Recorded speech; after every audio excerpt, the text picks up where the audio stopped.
Now that Spider-Man has come to the MCU, longtime Marvel fans can rest easy. The new Spider-Man is a hit, and we're sure to see more of Tom Holland and the red and blue webs in the years to come. But while everyone knows about the importance of Peter Parker, Aunt May, and Adrian Toomes, there are a lot of other characters hanging out in this movie who may prove to be much more important than you might have suspected. Strap in, nerds, and let's chat about the characters from Spider-Man Homecoming with more meaning than you realized. Oh, and do you feel that tingling? My spider senses are starting to tingle. That's your Spidey sense warning you about the Spidey spoilers about to fly at your eyeballs. Michelle. The ending reveal of Michelle's true identity, that she's MJ to her friends, points to the coming importance for the character in Peter Parker's life. As fans of both the comics and the movies know, Peter and MJ's stories have been intertwined for years. She's first mentioned way back in 1964's Amazing Spider-Man issue 15, but it took 2 years before fans and Peter finally got a look at her face, which first showed up in Amazing Spider-Man issue 42 in 1966. As the years went on, MJ became Peter's on-again, off-again girlfriend.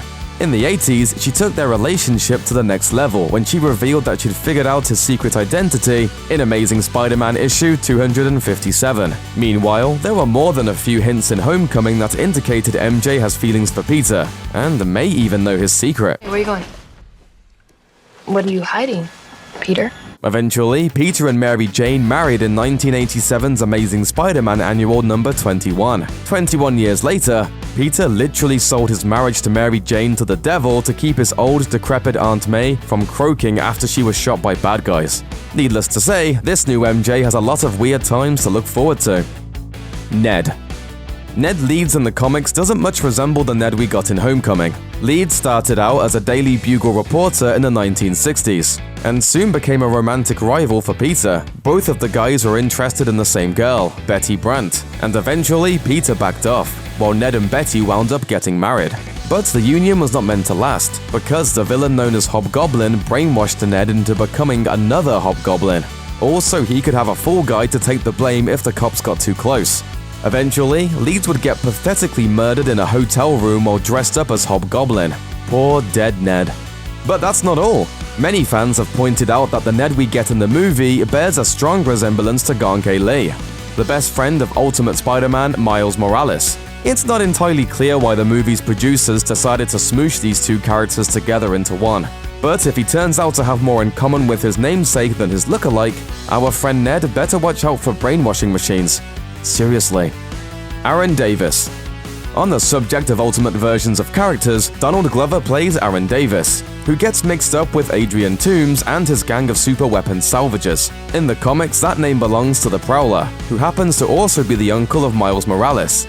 In fact, it's because of Prowler's extra-legal shenanigans that Miles gets his spidery powers. In Homecoming, Davis hears about climbing gear on offer from the Vulture's gang, and also mentions later that he's got a nephew in the city he cares about. So don't be surprised to see Davis make a comeback in a sequel, right along with the movie version of fan-favorite Miles Morales. Mac Gargan. Spider-Man's had a lot of villains over the years, and few have been as persistent as Mac Gargan. Originally, Mac assumed the identity of the costumed bad guy, the Scorpion. Fun fact, the Scorpion was a result of mad science gone wrong, all bankrolled by the Daily Bugle publisher J. Jonah Jameson.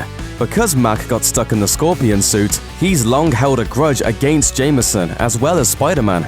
Years later, he bonded with the alien symbiote, the one that tried to eat Peter Parker back in the 80s, to become the new Venom. The partnership didn't last too long though, and eventually old Mac went back to being the Scorpion. Considering he put in an appearance during the ferry scene and during the mid-credits scene in the prison, not to mention his Scorpion tattoo, chances seem good that he'll be back with a much larger role to play in a Spider sequel. Shocker. In Homecoming, we get not one, but two incarnations of classic Spidey villain, the Shocker. The first one bites the big one when he crosses the Vulture, so Herman Schultz takes on the Vibro Knuckles to become the second Shocker. Comic fans know that Herman Schultz is the Shocker's real name from the comics, but while he's a mainstay of Spider-Man's rogues gallery, Shocker's never really been an A-list villain. That's just kinda what happens when your costume consists of a brown V-neck that goes down to your crotch and a yellow quilt on your face. The Tinkerer. Adrian Toomes' mechanically inclined hench guy is Phineas Mason, better known in the comics by his villainous alter ego, the Tinkerer. Okay, as far as intimidating supervillain names go, the Tinkerer isn't that good. But it's still better than Paste Pop Pete, right? And Stiltman. Everyone's better than Stiltman.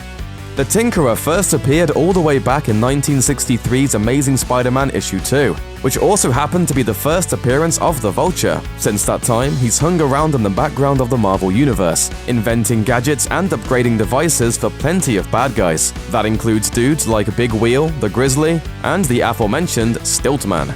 Because seriously, you can never have too much Stiltman. Thanks for watching. Click the looper icon to subscribe to our YouTube channel. Plus, check out all this cool stuff we know you'll love too.